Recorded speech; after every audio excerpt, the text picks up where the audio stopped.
Welcome to the party. I'm Sam Ekstrom, Locked on Sports Minnesota. Today we unveil the Vikings all-quarter century team. It's going to get controversial. I'm Luke Braun of Locked on Vikings. Have we been talking about the wrong former Packer all offseason joining the Vikings? Hey, this is Arif Hasan with the Wide Left Substack. Shortly before the show, I learned Sam has a problem with Kuwait and Luke Braun has a problem with Minnesota. Luke Inman at Luke_Spinach. You know, right now on Fanduel, you can get the Vikings losing the NFC Championship at plus 1,100. That's not gambling. That's just an investment. Locked on Sports Minnesota podcast. It's endless Minnesota Vikings talk with the diverse voices of your local experts. It's time for the Minnesota Football Party. It's your guys hanging out talking next-level Vikings football. So join in with Arif Hasan, Locked on Vikings Luke Braun, Superior Sports Talks Luke Inman, and Vikings insider Sam Ekstrom, plus the biggest names in Minnesota football for the Minnesota Football Party. And it starts now.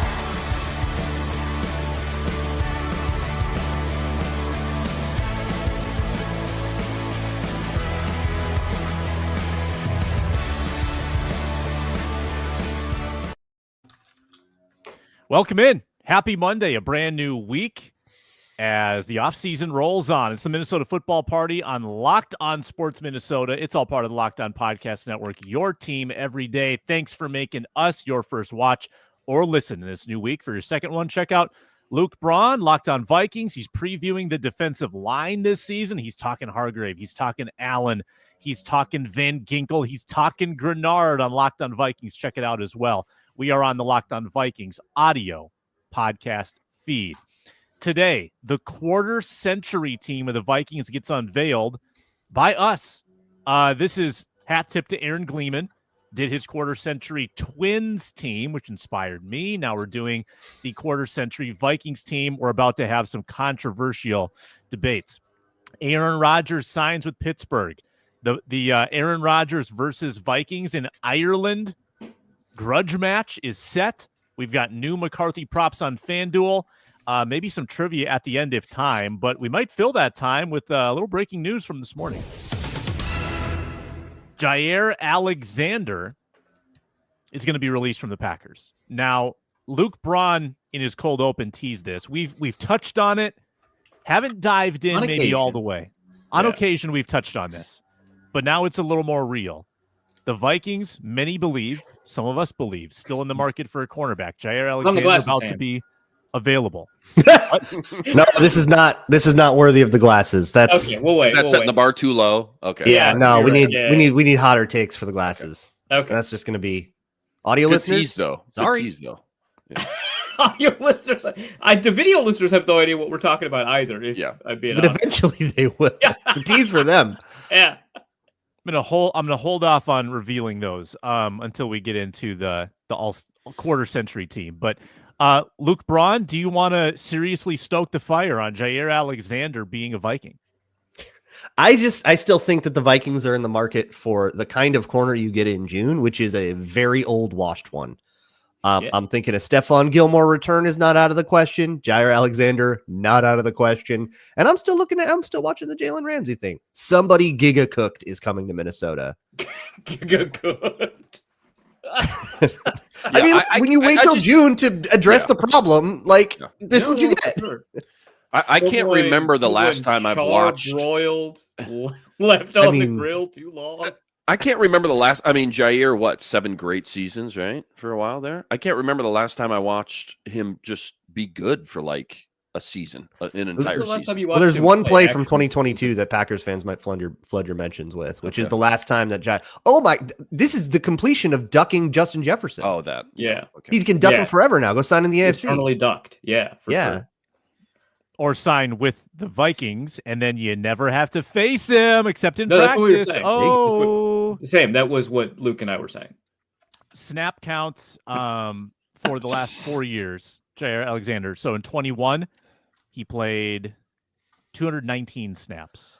In 22, 901. Not bad. 23, 445 snaps, Last year, 361 snaps. So we got 3 out of 4 years where he's under 450. He's 28, though. There's a regular Marcus Davenport there. That's incredible. And the Vikings, they're due. They're due to hit on one of those. You're right. At age 28, whoever gets him has a chance, a roll of the dice to get a really good year, a really good bounce back year. I don't know about that. I think they have a roll of the dice to get a full year for sure. We're talking participation ribbons, huh? Yeah. You can't tell me that this guy's giga cooked though when he's healthy. That's not. Yeah, you can. That's true. part of being cooked is that you're never healthy, but also, But he's not as good as he was, Sam. I think that's my question. Like when I've seen him on the field, when he has been healthy, has he been good lately? And you guys are telling me no. Sam, I get your case. Like, is he really that bad? Did he drop off a cliff? Yeah, he's viable. Viable, but not Jaire, not a stud like he was. And it isn't just one, nagging injury over. It's the hammy every year. It's been everything. Like the shoulder one year, the back I remember was brutal. The quad, a knee I think he had in there too. Like it's not just one thing. He's been wearing down. His body's been wearing down quite a bit the last few years. There's a lot of starts and stops when you have those type of injuries. So I don't really even read too much into last year's performance. If you even want to knock it, I don't think it's that knockable, but I mean, he did have a couple series of games missed, tried in week 11, didn't work out, left the game quickly against Chicago, was done for the year.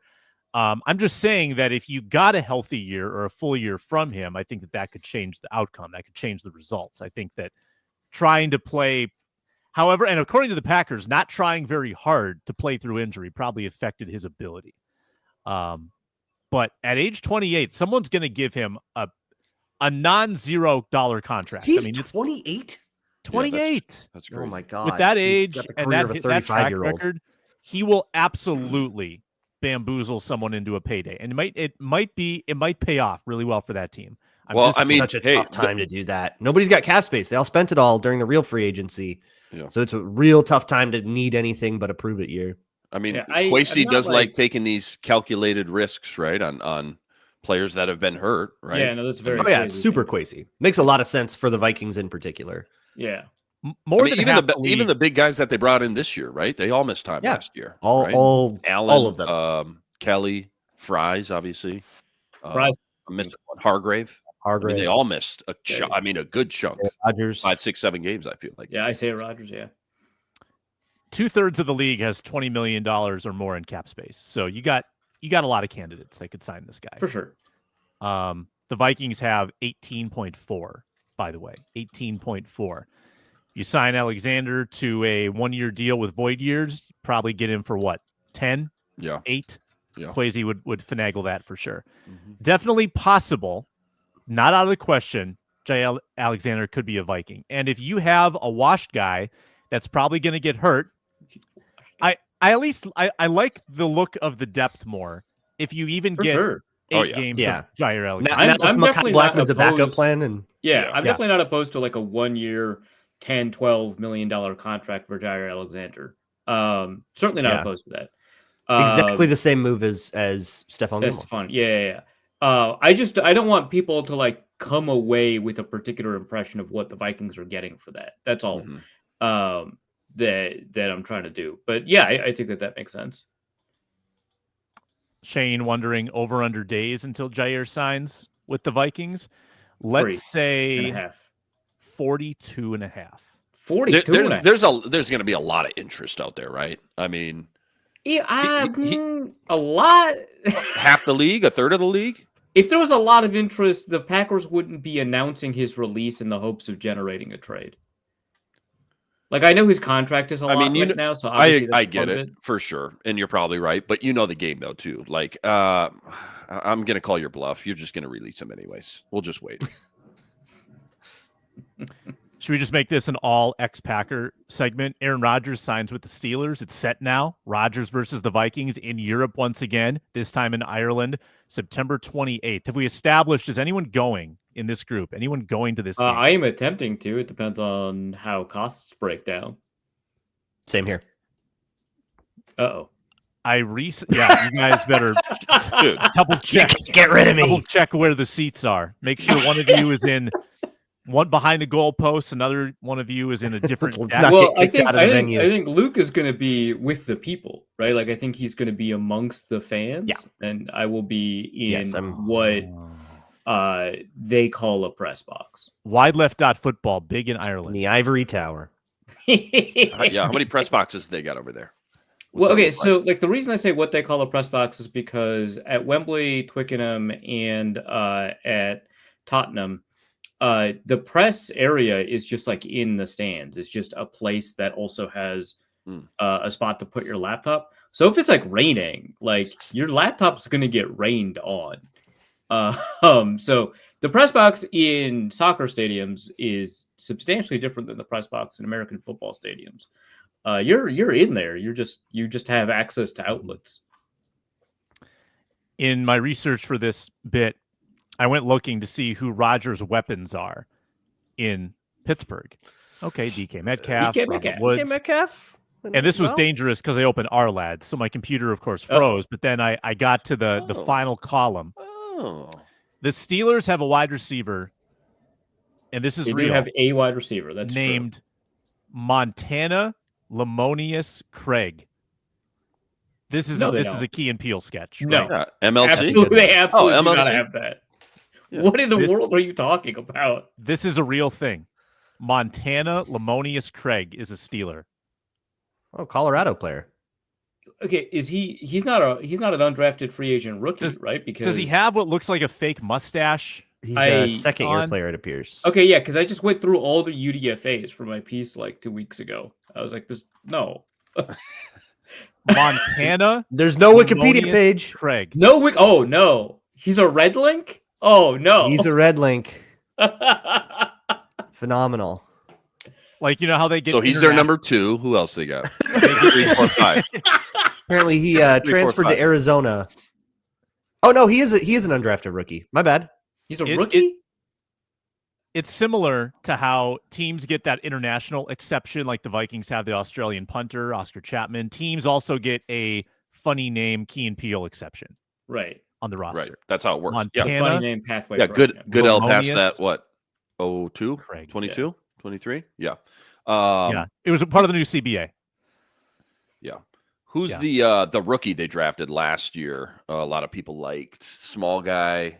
Calvin Austin? No.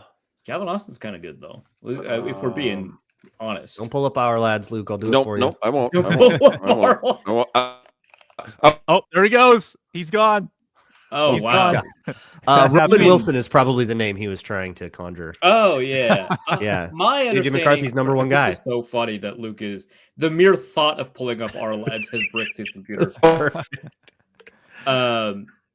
Yeah. So my understanding from Steelers writers is that Roman Wilson just doesn't have it. And that was Inman, maybe the best member of JJ McCarthy's supporting cast. I'm starting to think that supporting cast wasn't so good. Maybe they were very college good, and it's just not necessarily NFL. Except for Donovan Edwards, he was never good. I don't know why to me. when people were making Roman Wilson Wilson really should not have got brought it. Donovan Edwards. That made no sense. We deduced it. Got it. I didn't pull figured up it out. our lads, by the way. I literally just pulled up Google, right? And then froze a little bit. But the computer knew. The computer understood that you thought about pulling up our lads. AI. Yeah, I got the it AI. was Roman Wilson, the new Mac. Got the AI. Colston Loveland, who I wasn't good and still might not be, and a guy who didn't make the Packers. That was who JJ McCarthy was throwing to on horrible 3rd and 9s. Yeah.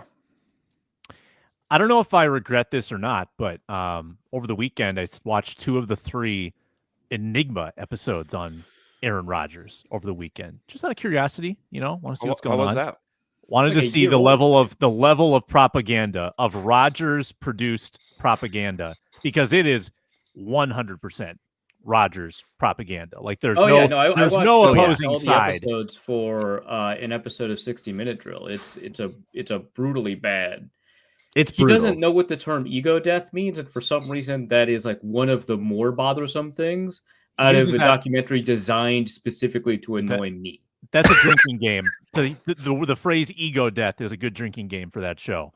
It's He means fascinating. something different every time he uses it. That's like, it's not even that he doesn't know what the word means. It's that he uses a different meaning every time.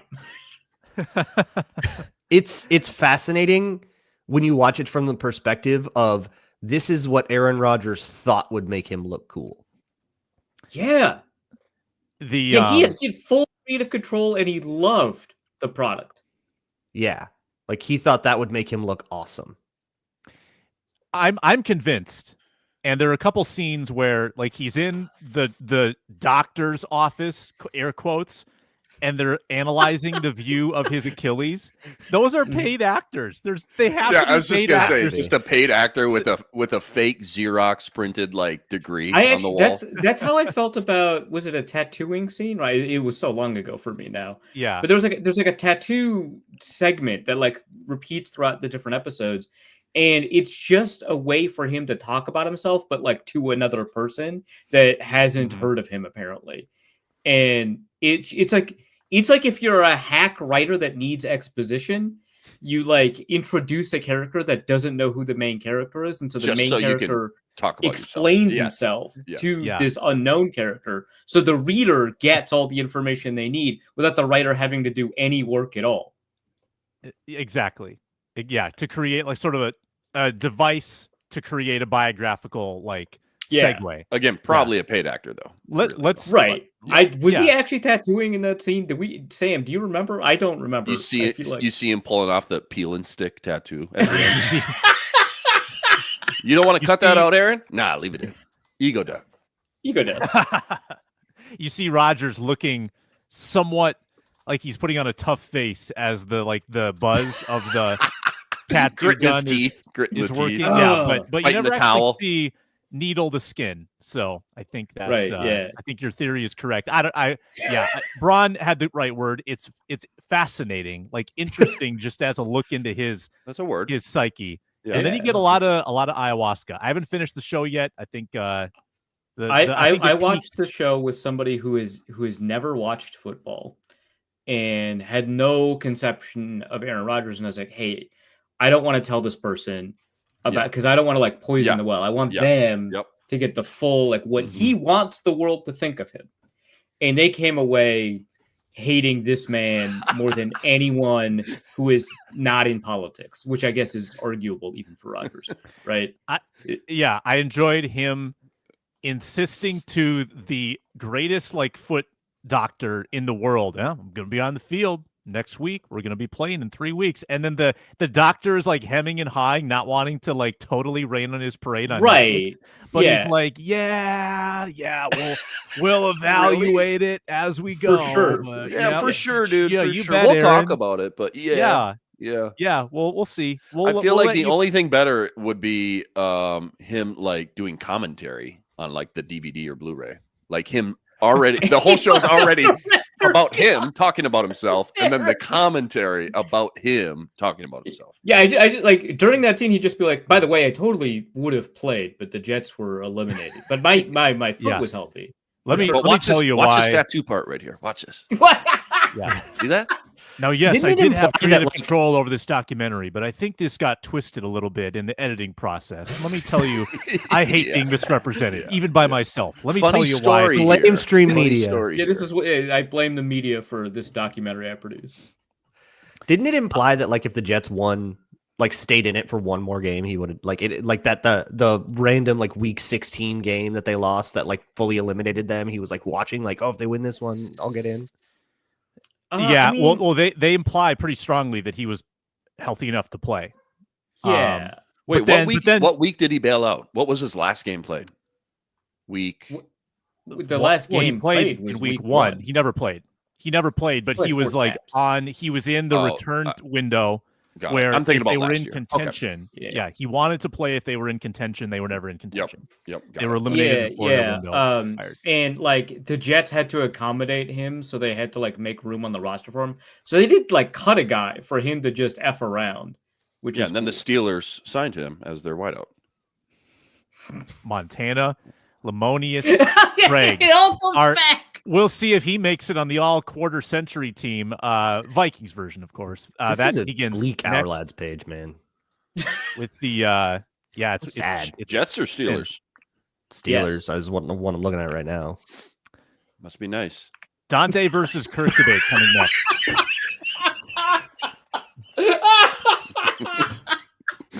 Game time. Monarch Money brings us today's show. You ever check the old bank account and wonder where'd all my money go? Well, you probably shouldn't have bid in your off-season fantasy league on Montana Lemonious Craig. That's where the money went, and you lost it, and now it's gone. But Monarch Money can at least inform you of where the money is going because you have full visibility and control over your finances. It's not just a budgeting app, it's a command center. When you know exactly how the money is being spent, you can prioritize your spending so you can build wealth. You see your investments, your spending, your accounts, your transactions all in one place. You can categorize them. I use it daily. It's extremely convenient. Very nice. You can collaborate with your partner or significant other if you have shared finances. So take control of your finances with Monarch Money. Use code LOCKEDONNFL at monarchmoney.com for 50% off your first year. monarchmoney.com, code LOCKEDONNFL for half off your first year. Monarch Money.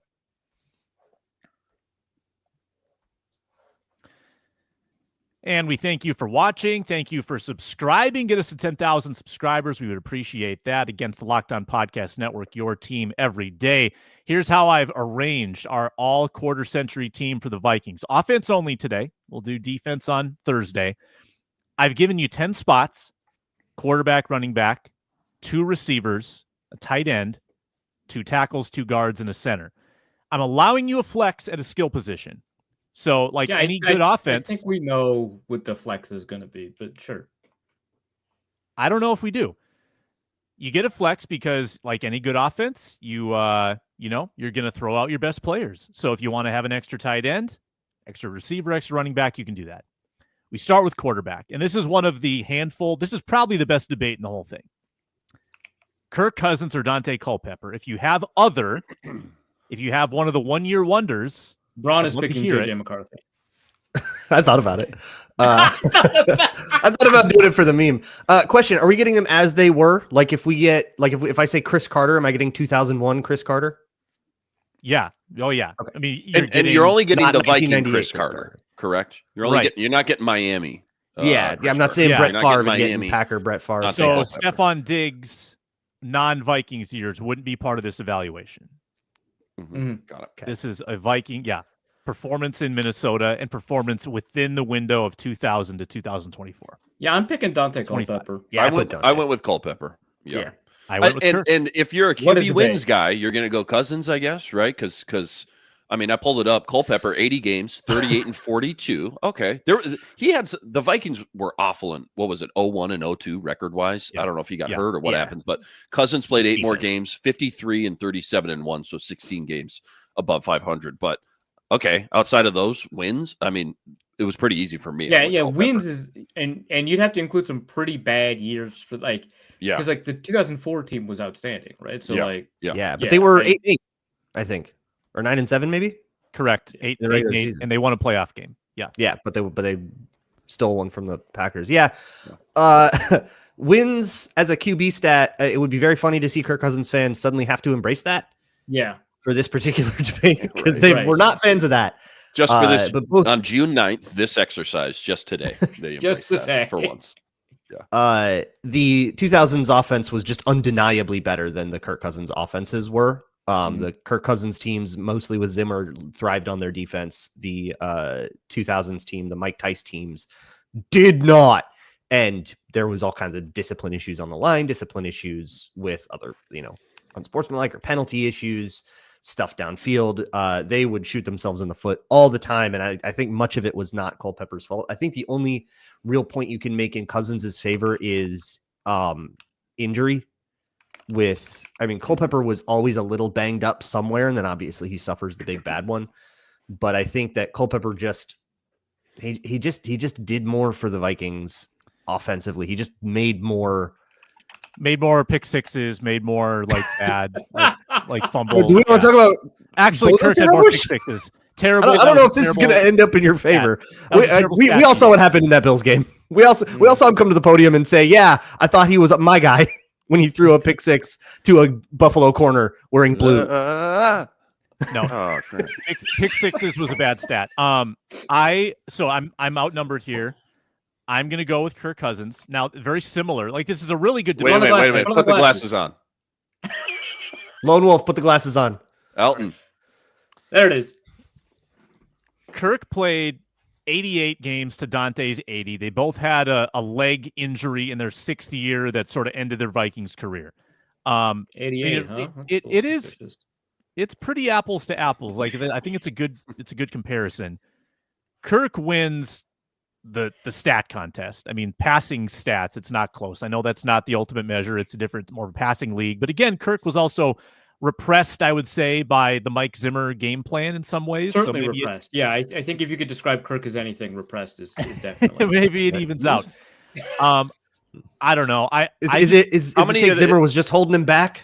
How many of these Cole bucks is it getting? That actually doesn't make any sense to me because Zimmer was constantly asking Kirk to rip it more often. Like, yeah, he didn't throw the ball as often. So from a statistical perspective, like from a volume perspective, when he got John DiFilippo. I mean, but like from a perspective of like having the freedom of movement at quarterback, Kirk could have done a lot more and chose not to. And in fact, both Zimmer and Kirk said so. And Kirk said, yeah, I just really don't want to throw more interceptions. You remember when Jay Gruden was like, man, I've just been trying to get this guy to throw more. If you get a couple more picks along the way, that's fine. And Kirk was like, well, if I play like that, I get 30 interceptions a year. And Jay Gruden said, yeah, but you'd have 60 touchdowns. Like, that was a whole dialogue that happened between the two of them. That's who Kirk is. It's not because of Mike Zimmer. Mike Zimmer is like, yeah, I hate turnovers and stuff like that. And that's like true, but he specifically and explicitly asked Kirk to take more chances. And he explicitly said he would take more interceptions if it meant that Kirk played more aggressively. Yeah. Well, I would argue that, it's not Kirk's job to call passing plays over running plays, which the Kubiaks did, in 19, 20, 21. That has nothing to do with what I said, Sam. All you're saying is that Kirk didn't get the volume he could have had under the Kubiaks, which I agree with. That's sure. Also, he could have killed some plays here and there. He can call more passing plays, but fine. He doesn't want to do that, and I don't necessarily blame. Yeah, you're gonna make that decision on like run pass ratio. Let me get the ball. You're making the decision on defensive front. I'm comparing Kirk's quality of play to Dante Culpepper's quality of play. I don't care about the volumetric whatever. From a yards per attempt, adjusted yards per attempt, PFF, whatever rate statistic you want to use, Dante Culpepper was better against the league than Kirk was against the league. When you compare how they did in their peak years versus the rest of the league as passers, Culpepper was better. I'm pretty bored. I'm pretty bored with the argument though that Dante was like this. That Dante was completely Sammy doesn't lose. Beleaguered by his defense. Like Dante showed up, the defense didn't. Look at in 2003, they missed the playoffs, going from 6-0. They're sitting at 7-4 down the stretch. They score 17 points, get blown out against the Rams. They score 10 points at Chicago, lose that game. It was windy that day, though. At Arizona. That sounds like an offensive failure to me. Okay, well, the next year they start 5-1. Oh, wow. So you're saying there were 3 games where the offense didn't perform? Do we want to perform that same in Chicago? That same calculation? Yeah, let's do the same exercise. It balances out. It balances out, Arif. Yeah, Kirk had those meltdowns too. Also, Dante. Okay, so 2004, when they made the playoffs at 8-8, didn't deserve it. They lose 4 of their final 5, in large part because the offense disappeared. Like I can't, and I think some of those might have been Brad Johnson games too, where the team was non-competitive. Some of those were Brad Johnson games. Also, I find it interesting that like we're looking at 7-7 seasons and 8-8 seasons where he made the Pro Bowl both of those years in a world where it was actually harder to make the Pro Bowl. And I just find it fascinating that a 500 quarterback made consecutive Pro Bowls. I feel like that says something about the way that people perceived his level of play and the quality of the offense versus the defensive problems that they were dealing with at the time. Like, by points scored, Kirk Cousins led 2 top 10 offenses in his years. By points scored, Dante Culpepper led 4 top 10 offenses. In fewer, yeah. That's good. That's good. It's good. and good one. did not have a defense above 23rd in the league ever in points allowed. That's good. It sounds like the defense failed him. And you could even say that like 2020, like late Zimmer, the defense failed Kirk too, because those offenses were some of the best that they had in that Culpepper had who was it? Morton iteration. Anderson though, kicking those bombs. Had Gary still. And Gary. Was it still Gary? Yeah, At the for a beginning. while. Yeah. If you guys still want to keep going, go ahead. I'll Go. just throw it I out. think we nailed this one. It's I don't know, like the nostalgia growing up, early teen years. Culpepper, what like the home run ball with his arm, and then being one of the. I know Vic came out in 01. I want to say he was drafted 01, maybe 02. Just one of the first guys to bring that dual threat attribute back, I guess, to the position around that time. 30 touchdowns on the ground, 25 rushing. Yeah, Culpepper there's a has one of the huge first, argument. rushing and passing combined records in NFL history. That's right. Yeah, there's a huge argument against Culpepper with the turnovers. I know. I remember tons Yeah, of that would be the small thing. hands, right? That would Yep. be the argument. Fumbling. The Burger King But- hands, right? Like the fumbling all the time. But it is close. It is close. I mean, there's a lot. They're very similar when you stack them up, A versus B. But 2000, he makes the NFC Championship. The numbers he put up in 03 and 04, 3-time Pro Bowler, like you mentioned, Arif. I'm going with Culpepper. I can see your case though, Sam. I get it for Cousins. I'm just looking at these seasons. Yeah, 2 awful seasons in 01 and 02. Did not play. Yeah, he was hurt half these years too, though. Yeah, it's tough. Yeah. Give me Go Culpepper. through the next like 6 Just unanimous one more. picks. Higher floor. I'll stick by Kirk Cousins. You make compelling points. That's why it's a good debate. I think that was. We'll keep that as a standalone segment, and then we will debate wide receivers, running backs, tight ends. Are we all really of going to that debate next- wide receivers? Do we have much of a disagreement here? I think maybe if you Probably get into the flex spot, that's where the debate. Yeah, it's the flex spot, rises. which I am confident will be a receiver. Yeah, for sure. Yeah, I think that one's all going to be all the same too. Yeah. I don't know. Remember who you're dealing with today? Okay. Whoa! Sam gonna. Okay. All right. He hit the button. Stop talking, dude. He hit the button. Hit the button. Amazon's Stop. going to get mad. Reed's going to destroy us. All right. One running back. Anthony Carter's tearing this family apart.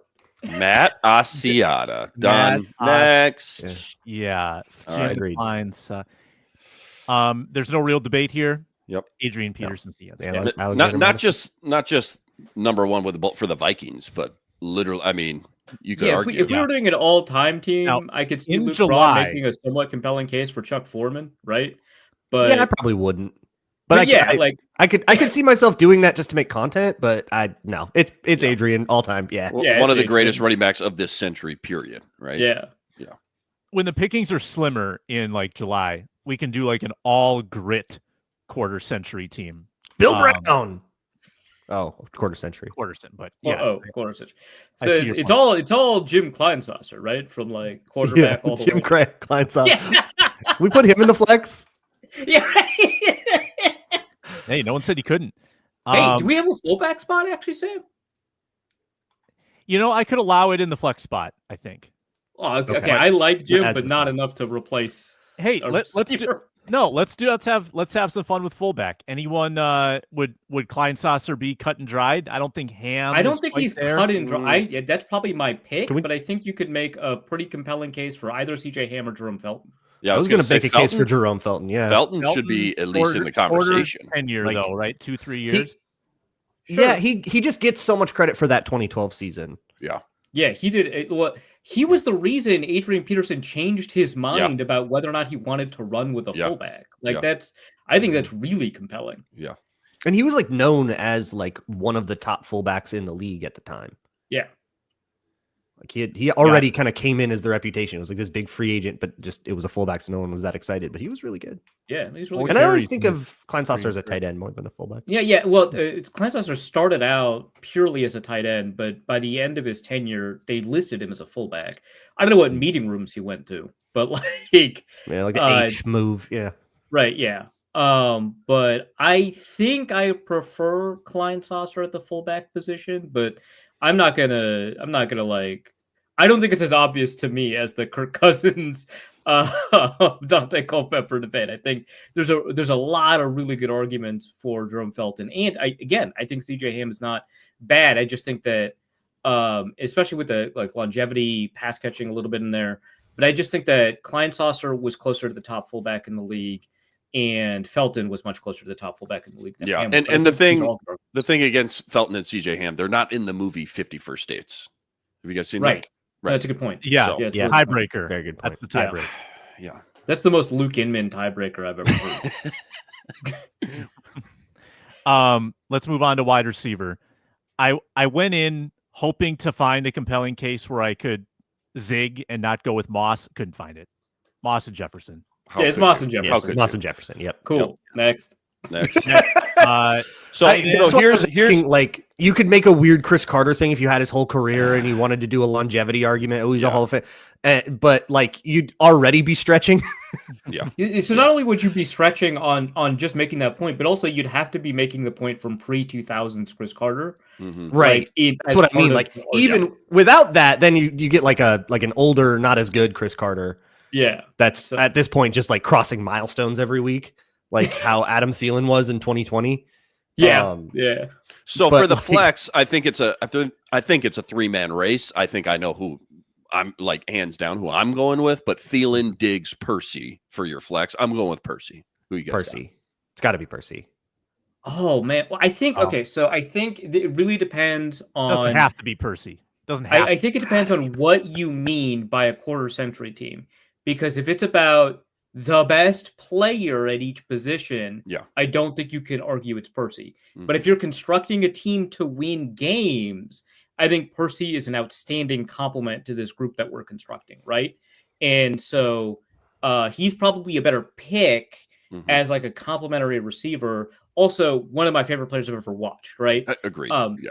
But like, it is like relevant for the purposes of this kind of conversation to point out that he never had a 1,000-yard receiving season. Now, while he was with the Vikings and people were making that argument, I was mad at people because I was like, hey, Percy's a really good player. The fact that he had like a 975-yard season instead of a 1,000-yard season is like a pretty arbitrary. But like in terms of like comparing him to Adam Thielen or Stephon Diggs or Chris Carter, I would argue that he falls a little bit behind. So it really depends on the purpose of this team. I think the quarter century team is meant to try to figure out who these best players are. And for me, it would have to either be Stephon Diggs or Chris Carter. Of course, I love Adam Thielen, but I don't think Adam Thielen was more productive with the Vikings, but I think Stephon Diggs was a better player with the Vikings. We had this argument like way back, I think on another podcast with a different name. I do think Stephon Diggs was the better player. So I would take him over Adam Thielen. But as for Adam Thielen, or as for Stephon Diggs versus Chris Carter, I think, I don't know, 2004 is tough, right? We're not using 98.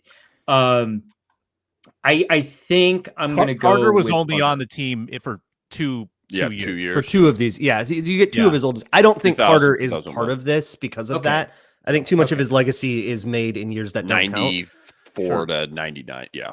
Okay. But I think I have to go with Percy because I guess I'm assuming I'm getting these guys healthy.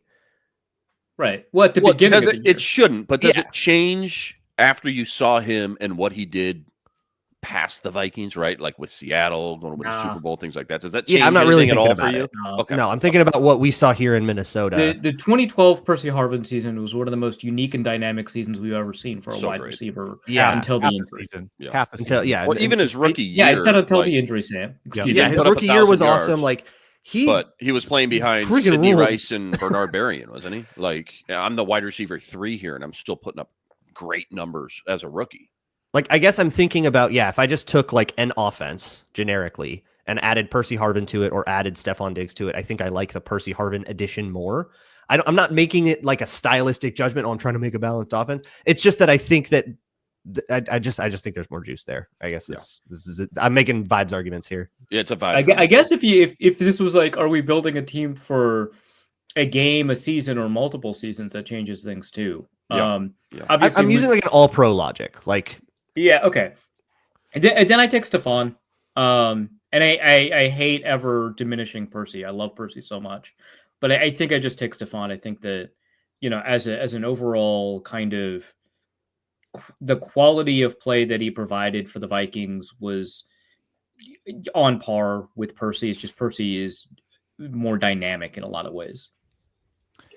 Yeah, I mean, it seems like I'm maybe valuing steadiness, longevity a tad more, but Thielen doubles Diggs in touchdowns and games.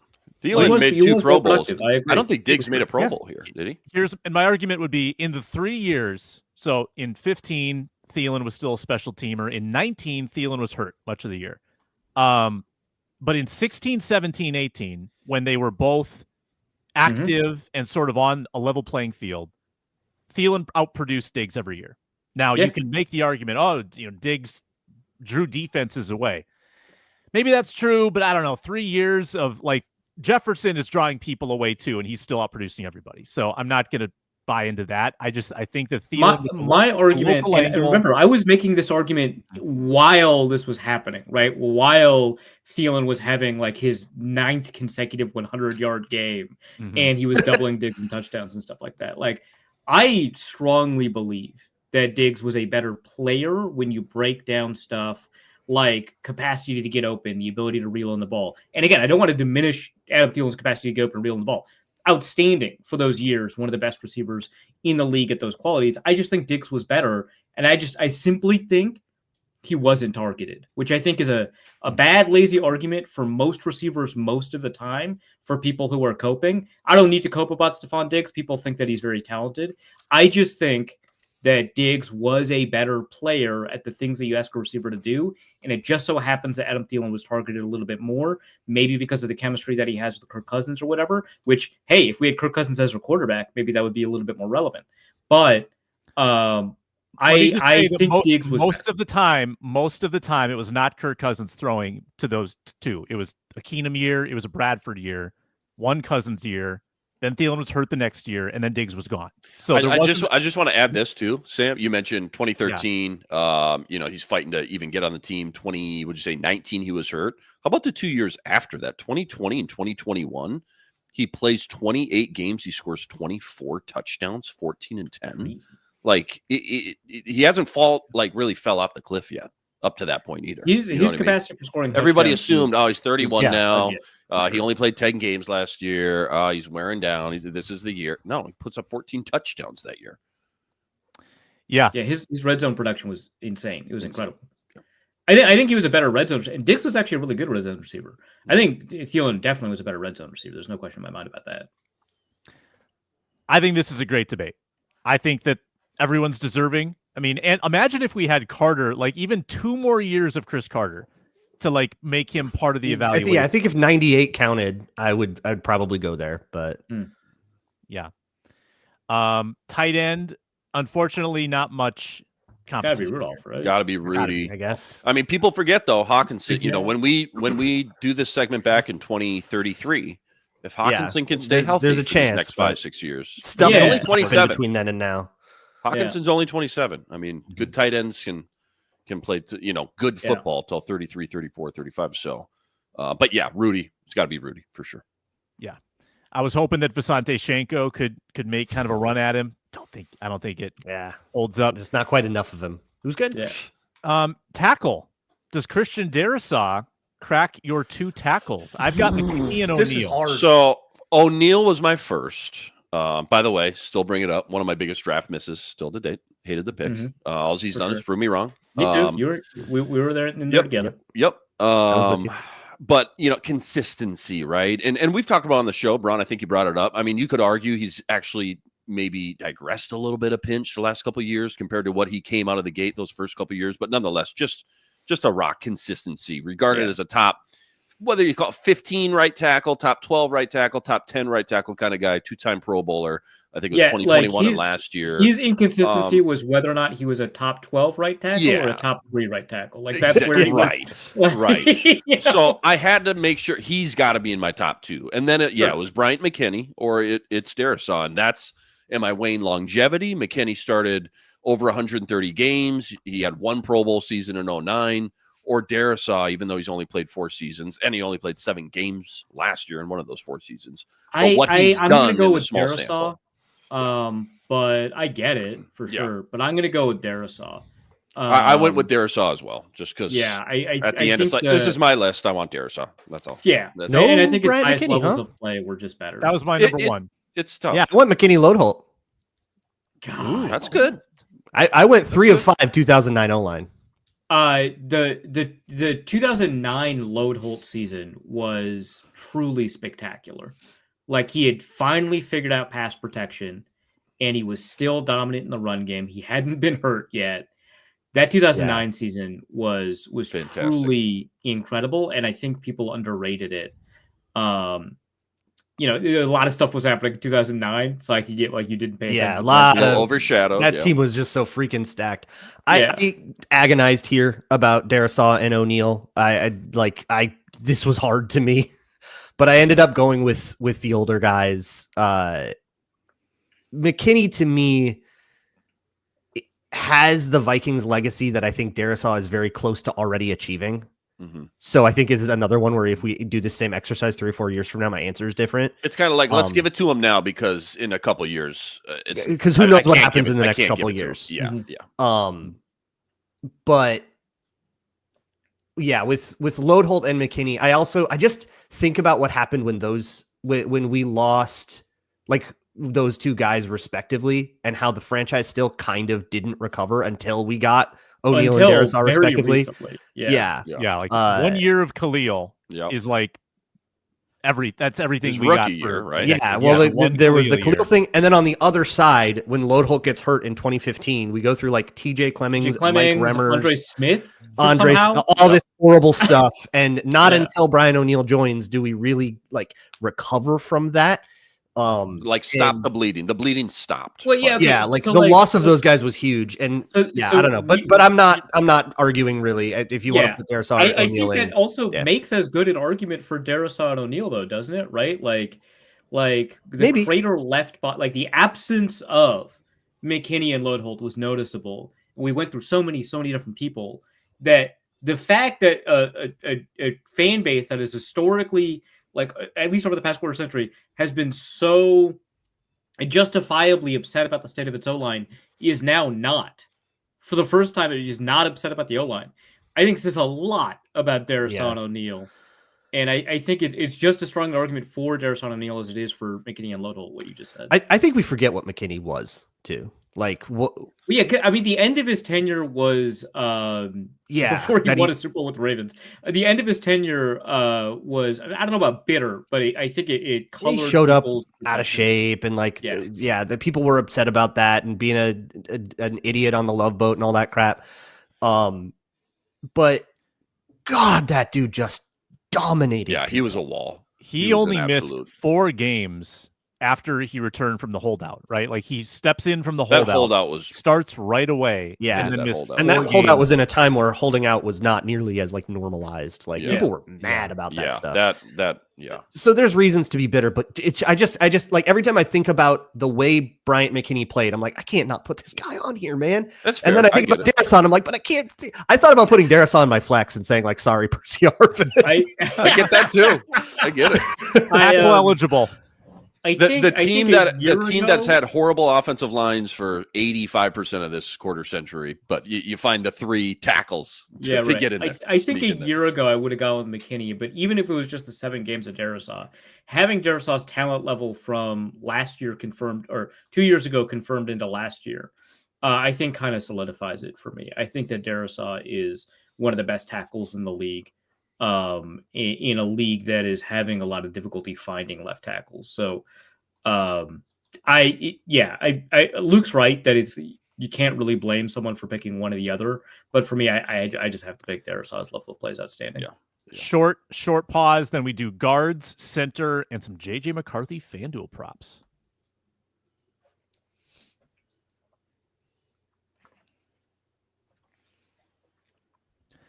All right, Hutch gets a guard spot. Who gets the other one? This was the hardest one for me. David Dixon. I'm just throwing it out there. That's what I did. That's fine. David Dixon as well. Oh, Luke Inman. Burnsville High School offensive line coach, by the way. That's right. I was going to go Right. with 2013 Brandon Fusco. I had as my Fusco. right guard. I thought about that. I didn't even think about Dixon because I guess I didn't Dixon's realize good, that. Yeah, I was trying to stay away from like true like one-hit wonders. Yeah. Because then we'd be talking about like, what if I get 2009 Favre? And a one-hit wonder show is a great show. I think that's a little. Okay, but like, little not bit that deep. personally was a one-hit wonder because we had a couple good years, but like it's kind of close to that. I mean, we had like 4 years of him being like a big part of it. It's just that like one of those years was ponderant, so nobody paid attention. That was the one-hit wonder year for me. And two He of had the years 09, he they had were, 12. like, He was good in 2010. Like one of the he was good for a few years. They You know, paid, people paid attention for 1 year. with Well, okay, Burnsville if as we far as really wanted one-hit wonders, Joe Berger would be somewhere on this offensive line. That very much true. Yes. as This with Mike Harris. this was supposed to be Drew Samia. Oh God! Or Mike David Harris Yankee. didn't even get the full season. here. at David right, Yankee. right? Like I don't even Samia. know. He's such a Didn't look at pan this out, mock draftable you know. spider chart. Didn't pan out. David Yankee, Drew Samia. Yeah, I went Fusco. I get it. Now that you guys brought him up, I get it. David Dixon, the 1 year. I mean, again, it's tough where the cutoff is exactly 2000 right there. It's kind of tough, like we talked about Chris Carter and stuff like that. But this was the toughest one for me because outside of, I kind of put David Dixon outside my mind. It's like, what? So many, just a hodgepodge of swings and misses, right? Alex Boone, Danny Isidoras, Ezra Cleveland's logged a few good years, I guess. But it was like, was Anthony Herrera ever on the right side? Anthony Herrera. Yes. Yeah, that's what I thought. Herrera is like top Herrera 5 in was an starts in this option. time period. Yeah. Yeah. Also, we didn't mention him at tackle, but Corey Stringer is one that maybe could be part of a debate if the timing worked out differently. I was thinking about Corey Stringer, and it felt too. He falls in like a Thielen category for me, where it's like we could, but there's better options. Yeah, which feels bad, but I want to talk about him a little bit. Yeah, so I just wanted to mention I'm just going to bring him up, kind of thing. And then for center, we're going with Brett Jones, right? Like that's Got you, my guy. Yes, Bradbury. What are we talking about? Johnny Sullett, Johnny S. No, I'm going with the lieutenant governor.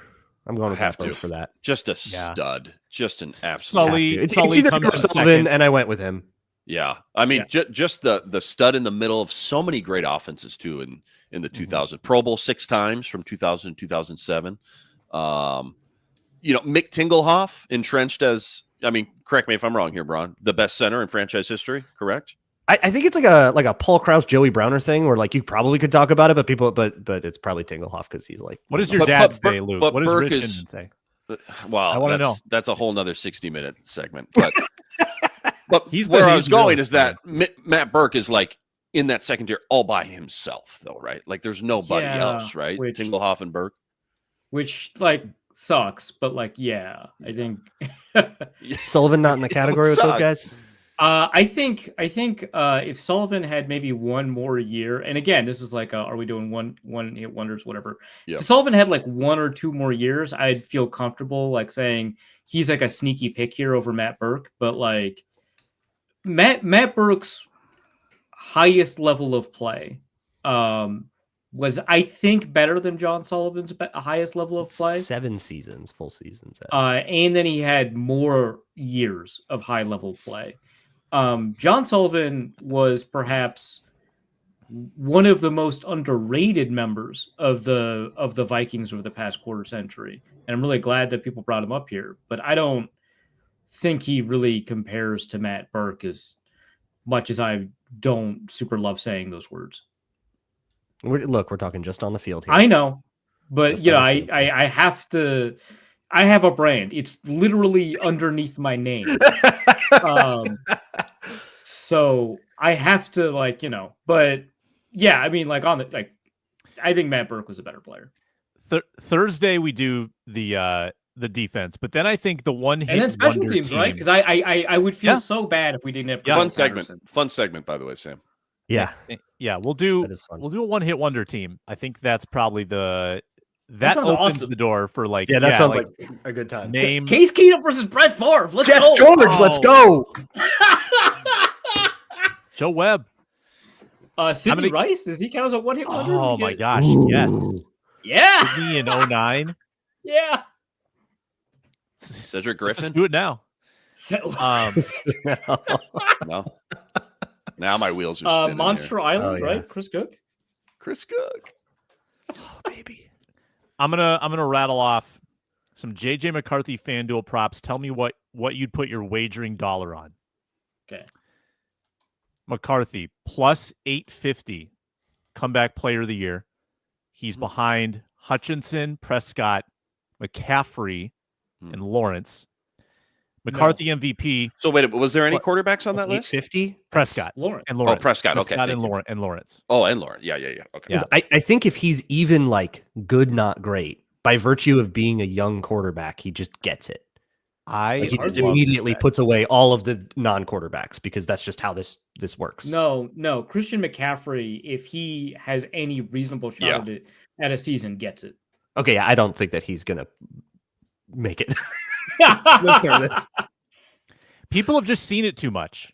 They've seen McCaffrey get hurt, come back, be good, get hurt, come back, be good. I don't know. Okay, and Phillip Rivers won it like twice, right? Shaq Pennington won it 2 years in a row somehow. How did that happen? Remember last year, Joe Flacco? Yeah. Come on. I I don't think there's comeback player of the year fatigue. Like there might be MVP fatigue. I don't think there's comeback player of the year fatigue. Was it Burrow win? Coach of the Burrow? year fatigue for sure. Was last year Burrow over Darnold? Yeah, I think it was Burrow, right? Was it Burrow? I might be thinking of the year before. Because there was the debate about whether Darnold was eligible. If only there's whether a or way not to he look came this up. back.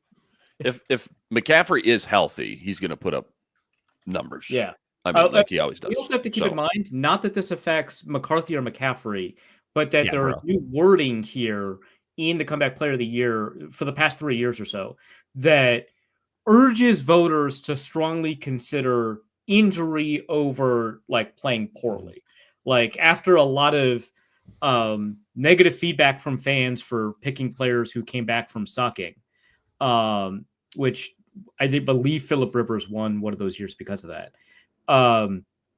That they strongly urge the voters. That is not a requirement, but they strongly urge the voters to consider injury over, just quality of play. So do not that Geno helps Smith McCarthy. this. That helps McCaffrey.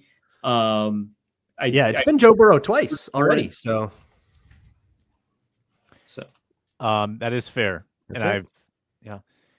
McCarthy winning it would be very similar to the first Burrow win. That's right. Rookie year got if you can make So it that's Super plus Bowl. 850. Yeah. Okay. So I think plus 850 sounds about right to me. Yeah, I think with I'm those not gonna names take ahead him of him, even at plus yeah. 850. Yeah. McCarthy MVP 7,500. Way That's down. donation. Give me a plus 10,000, then I'll do it. Yeah. Give me Yeah, some that's a value. Give me donation. some real That's value. 10 to win 750. All right, here I think this again.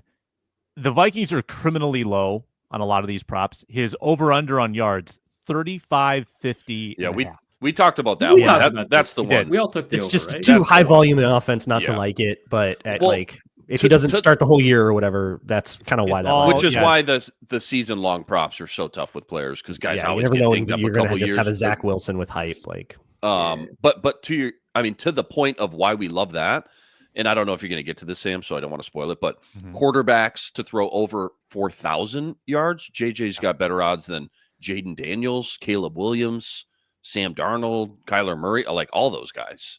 So yeah, Plus 250. Right? Plus 250. Yeah. Caleb's plus 280. Jaden's plus 280.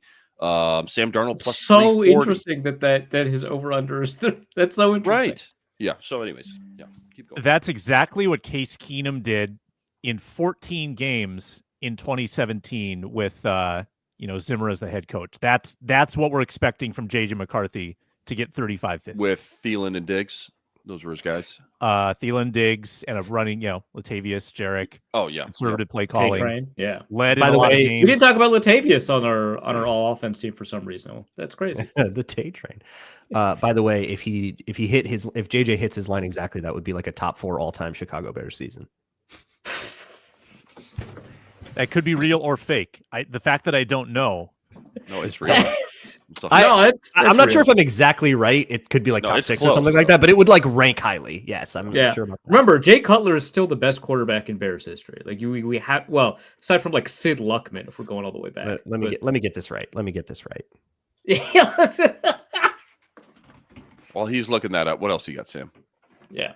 I was also going to toss out McCarthy 4,500 yard season at 10 to top 1. 5. Wow. Top 5. McCarthy 10-1, 4,500 yard 10 season. to 1, 4,500 yard. So that'd be more than Darnold last year. Can he exceed? And Darnold played every game. Can he exceed? By how much? What Darnold get? He had 43 and change, like 43-19. I'd rather put my money on that than like the MVP or comeback player of the year, but I still kind of feel like we don't need to do all that. Let me just get a passing over. Yeah. I like 4,000 yards. I like a sprinkling on the comeback. I like 4,000 yards plus 250, right? That's what you said. Mm-hmm. And then Yep. But I don't think I like 4,500 at plus 10. 750 was what you said?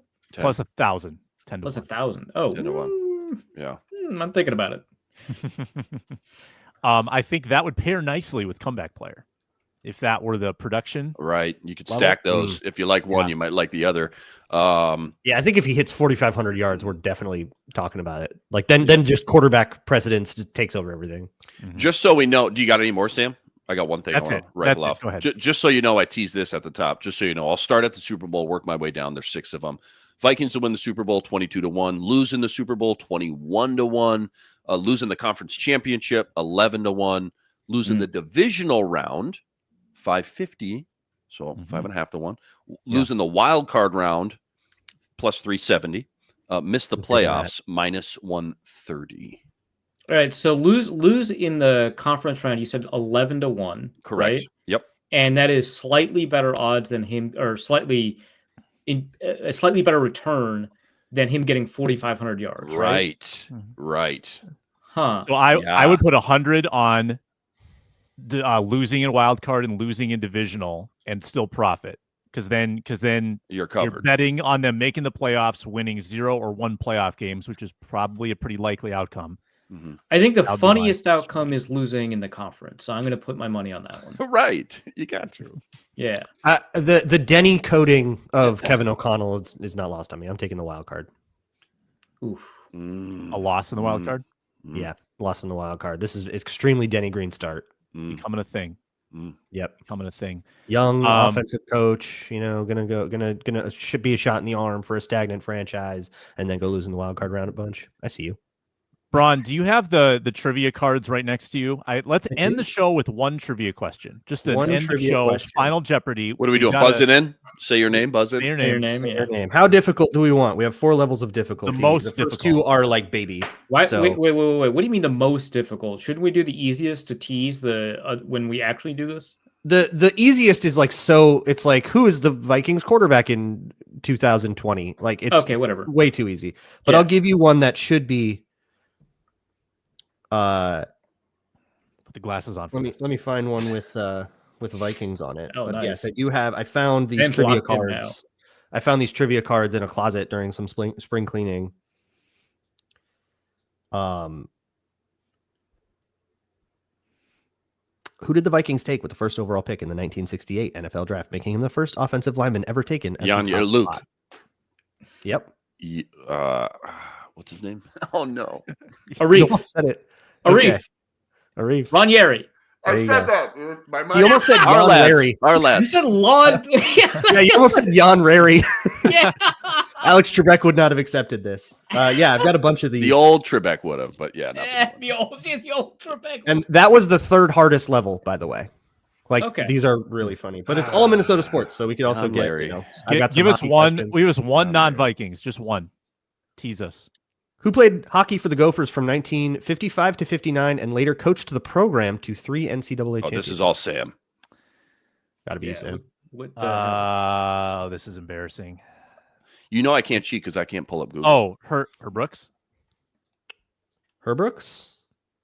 Yep, Herb Brooks. Yeah. I'll give you another one. I'll give you a football one. What Gophers football coach was fired immediately after blowing a 38-7 lead and losing to Texas Tech in the 2006 Insight Bowl? Yeah, Glenn Mason. Lenny. That would be Glenn Mason. I had money on That's that good. game. Doesn't yeah, get much harder than those, but We'll organize that, and we'll do that on a future show for sure. Yeah, like my catalog of like Gophers football is like Tony Dungy, a little bit of Glenn Mason, a little bit of Brewster, a lot of PJ Fleck. Row the boat. One of the Holtzes coached the Gophers, I hear, so that happened. Lou. Lou. Sure. Back on Thursday, the quarter-century defensive team will get heated about that. Minnesota Football Party. Thanks for watching, listening, commenting, subscribing. Talk to you next time.